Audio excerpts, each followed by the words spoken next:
મોરબી જિલ્લામાં છેલ્લા એક વર્ષ દરમિયાન આર્થિક મંદી વચ્ચે પણ 39,000 કરતાં વધુ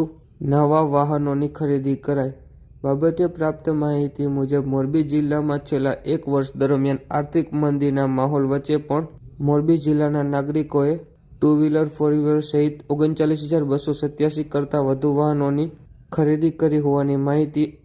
જિલ્લા આરટીઓ અધિકારી દ્વારા આજરોજ મંગળવારે સાંજે 5 વાગ્યે આપી છે. આપણે ગયા વર્ષની અંદર જોઈએ તો 125.54 કરોડ જેટલી આરટીઓની આવક થઈ છે, જેની અંદર મુખ્યત્વે નવા વાહનો જે નોંધાતા હોય છે એનો ટેક્સ હોય છે, પ્લસ અલગ અલગ પ્રકારની જે સેવાઓ લેતા હોય છે, જેમ કે વાહનની અંદર ટ્રાન્સફર ગાડી કરતા હોય, લોન કેન્સલ કરાવી, અલ્ટરેશન છે, ડ્રાઇવિંગ લાઇસન્સને લગતી સેવાઓ છે, તો એની જે ફી થતી હોય છે ભરવાની, પછી આપણે રોડ ચેકિંગમાંથી જે આવક થતી હોય છે દંડની, પ્લસ જે વાહનોની અંદર જે ઓનલાઈન ચોઈસ નંબર લોકો લેતા હોય છે, પસંદગીના નંબરો,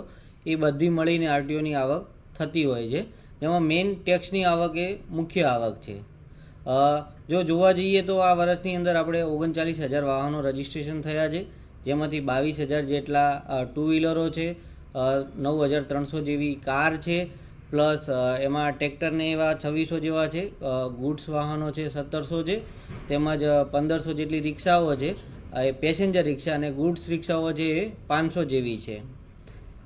એમાં જોઈએ ને તો આપણે ઇલેક્ટ્રિક વાહનો પણ નોંધણીમાં વધારો થયો છે. આપણા ત્યાં 470 જેટલા ઇલેક્ટ્રિક વાહનો પણ રજીસ્ટ્રેશન થયેલા છે. 125.54 કરોડ.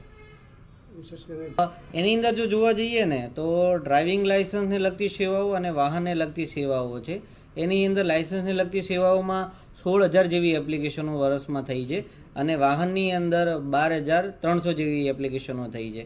એમાં મુખ્યત્વે એ પ્રકારની એપ્લિકેશનો છે, જેમ કે તમારે ડ્રાઇવિંગ લાઇસન્સ રિન્યૂ કરવું હોય, એની અંદર નામમાં સુધારો વધારો કરવો હોય, ડુપ્લિકેટ લાઇસન્સ જોતું હોય, તમારે એન્ડોર્સમેન્ટ માટે લર્નિંગ લાઇસન્સ જોતું હોય, એ જ રીતે વાહનની અંદર તમારે ગાડીની અંદર નામ ફેર કરવું હોય, લોન ચડાવવી હોય, લોન રિમૂવ કરવાની હોય,